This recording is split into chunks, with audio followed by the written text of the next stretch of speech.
Oi, aqui novamente Jenner Cristiano do canal Histórias São Humanas em mais uma aula sobre a história do Brasil Império.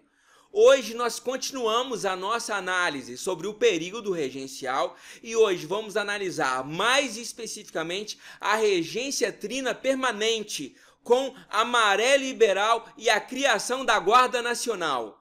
Vem com a gente!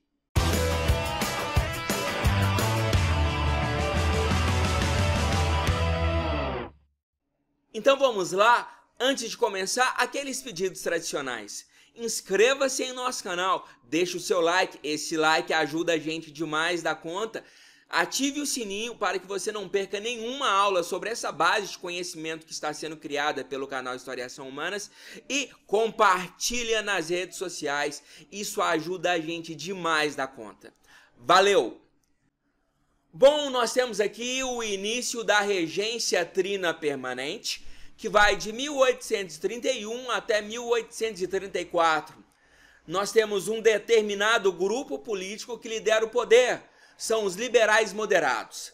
E temos também os regentes dessa regência trina que foram escolhidos pela Assembleia. Estamos falando de José da Costa Carvalho, João Braulio Muniz e, novamente, o militar Francisco de Lima e Silva. Eles são os regentes nesse período que eu acabei de falar, 1831 a 1834.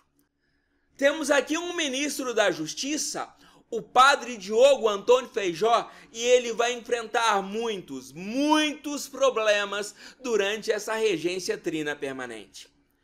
Pessoal, nós teremos muitas revoltas, muitas manifestações, muitas agitações, não só no Rio de Janeiro. O Rio de Janeiro, isso vai acontecer com um pouco mais de intensidade, uma vez que aquela era a capital do Império Brasileiro, a sede do Império Brasileiro. Mas essas manifestações, essas revoltas populares vão acontecer em diversos pontos do Brasil. E também muitos líderes, os liberais exaltados, aqueles que defendiam praticamente uma experiência quase que republicana no Brasil, com uma grande descentralização do poder, eles serão presos, serão reprimidos, porque eles não estavam participando das principais decisões políticas durante a regência trina permanente. Presta atenção no que eu vou falar agora. Nesse período da regência trina permanente, nós temos o início daquilo que nós, historiadores, chamamos de Maré Liberal. Maré Liberal. O que é a Maré Liberal? Trata-se da adoção de um amplo conjunto de medidas descentralizadoras que vão tirar o excesso de poder do poder moderador, do imperador, que não pode assumir desse momento, e também vai retirar muitas atribuições dos regentes, de forma que a Assembleia Legislativa, o poder legislativo, melhor dizendo, vai ter uma grande autonomia para tomar as suas decisões. E nessas decisões serão adotadas medidas altamente descentralizadoras, fortalecendo os poderes locais, as províncias e os municípios, e o enfraquecimento do poder central. Vou repetir, Maré Liberal. Trata-se de um amplo conjunto de medidas descentralizadoras que vão reduzir o poder do poder central, do imperador, que não pode tomar as decisões, dos regentes, e vai ampliar o poder das grandes lideranças políticas a nível local, a nível provincial e nos municípios. Diante do grande número de revoltas, de manifestações que começam a pipocar por todo o Brasil, a primeira reação da regência trina permanente foi a utilização da força, a utilização das armas. Por isso, nós tivemos, em 1831, a criação da Guarda Nacional. A Guarda Nacional era uma força paramilitar, ou seja, uma força militar auxiliar ao exército, auxiliar ao uso das forças policiais e um poder que era exercido a nível municipal e a nível provincial. Vamos definir o que era a Guarda Nacional. A Guarda Nacional eram milícias compostas por voluntários, cidadãos agregados dos grandes fazendeiros. Eles eram homens armados e comandados pelos grandes latifundiários. É nesse momento que surge a figura do coronel ou dos coronéis.